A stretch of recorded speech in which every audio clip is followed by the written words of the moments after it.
योग की भूमि भारत ने पूरे विश्व को वह दिया है जिसकी आज के मॉडर्न वर्ल्ड को सबसे ज़्यादा ज़रूरत है। हम अभी योगा की बात कर रहे हैं। योगा ने भारत में ही नहीं बल्कि विदेशों में भी कई लोगों को एक स्वस्थ जीवन दिया है।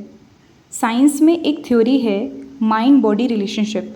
यह कहती है कि हमारा मन और शरीर आपस में जुड़े हुए हैं। अब अगर आपको एक शक्तिशाली मन और दिमाग चाहिए तो आपको अपने शरीर को मजबूत बनाना होगा और शरीर को मजबूत बनाता है योगा। आज हम ऐसे 12 योगा आसन करेंगे जो आपकी बॉडी को मजबूत और फ्लेक्सिबल बना देंगे। योगा से पहले हम थोड़ी स्ट्रेचिंग एक्सरसाइजेस करेंगे। पहली एक्सरसाइज में अपने पैरों के बीच में 1 से 2 फीट की दूरी बनाएं।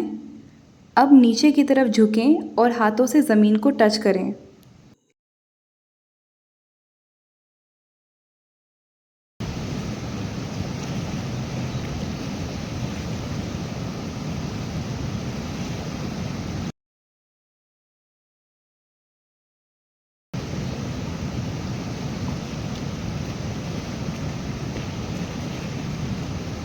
दूसरी एक्सरसाइज के लिए हाथों को फैलाएं।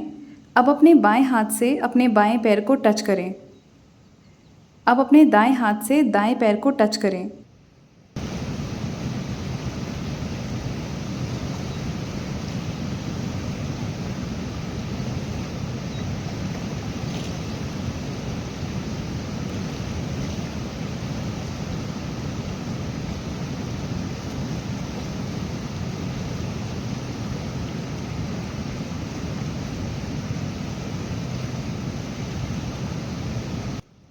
अब 5 बार गहरी लंबी सांसें लें ताकि आप योगा के लिए तैयार हो जाएं। पहला योगा आसन है वीरभद्र आसन। इसके लिए अपने दोनों पैरों में 1 फीट का डिस्टेंस बनाएं। अब अपने बाएं पैर के घुटने को थोड़ा सा मोड़ें और दाएं पैर को सीधा ही रहने दें और अपने हाथों को हवा में सीधा कर लें। अब बैलेंस बनाएं और 5 सेकंड के लिए इस योगा पोज को होल्ड करें।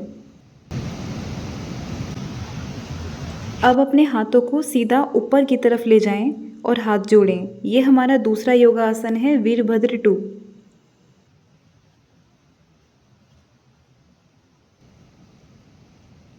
अब यही दोनों योगासन हम अपनी दाईं तरफ करेंगे। पहले वीरभद्र 1 फिर वीरभद्र 2।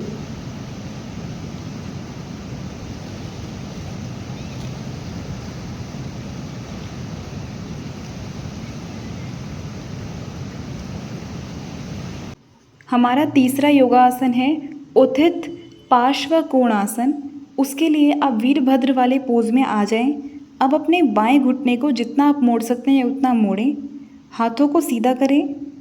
अब अपने बाएं हाथ को अपने बाएं पैर पे टच करें और इस पोज को 5 सेकंड के लिए बनाए रखें। अब सेम हम रिपीट करेंगे अपनी दाएं तरफ।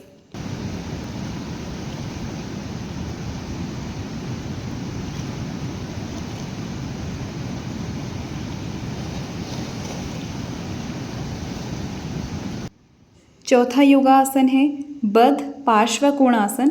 उसके लिए वापस वीरभद्र पोज में आ जाएं। अपने बाएं घुटने को जितना मोड़ सकते हैं उतना मोड़ें। अब अपने बाएं हाथ को बाएं पैर के नीचे से निकालें और दाएं हाथ को पीठ के पीछे ले जाएं और इसे 5 सेकंड के लिए होल्ड करें।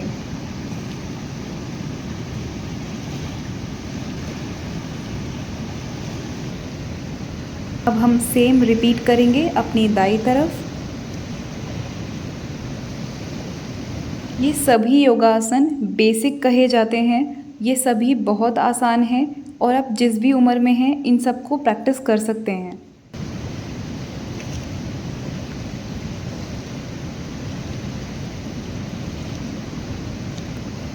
अब 5वां योगा आसन है अश्व संचालन आसन।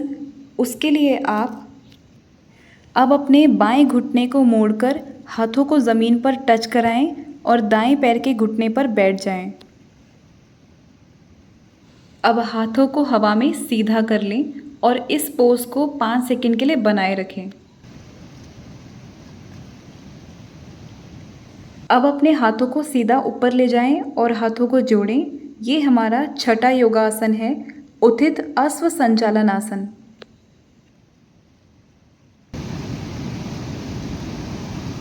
अब हम यही दोनों योगासन अपनी दाईं तरफ भी प्रैक्टिस करेंगे।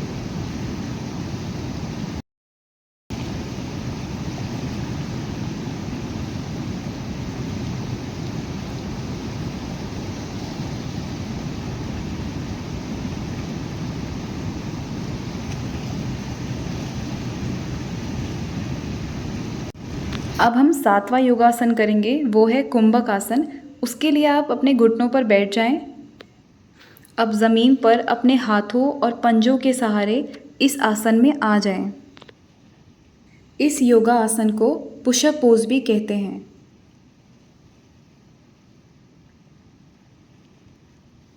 अब हमारा आठवां योगा आसन है अधोमुख स्वना आसन। उसके लिए अपने हाथों और पैरों के बीच की दूरी को कम करें और इस योगा आसन को 5 सेकंड के लिए बनाए रखें।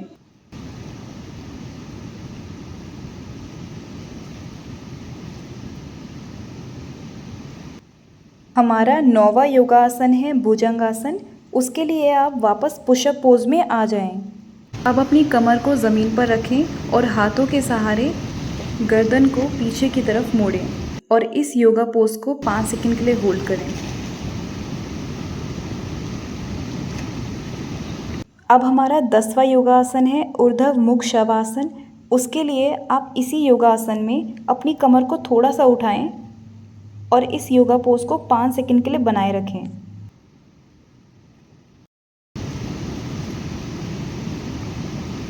हमारा 11वां योगा आसन उष्ट्रा आसन है। उसके लिए आप अपने घुटनों पर आ जाएं। अब अपने हाथों को पीछे की तरफ ले जाएं और अपने पैरों को पकड़ें और इस पोज को 5 सेकंड के लिए बनाए रखें।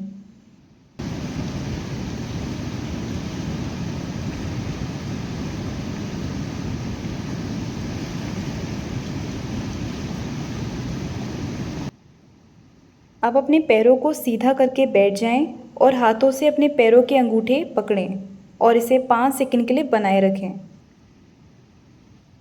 हमारा 12वां योगा आसन सेतुबंद आसन है। उसके लिए ज़मीन पर लेट जाएं। अब अपने पैरों के घुटनों को मोड़ें और हाथों के सहारे अपनी कमर को उठा लें और इसे 5 सेकंड के लिए बनाए रखें।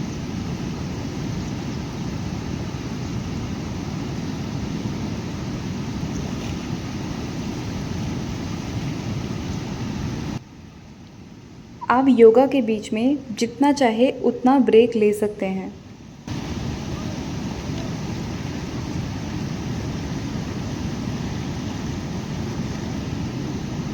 अब हम 5 मिनट के लिए मेडिटेशन करेंगे और अपने मन को मजबूत बनाएंगे।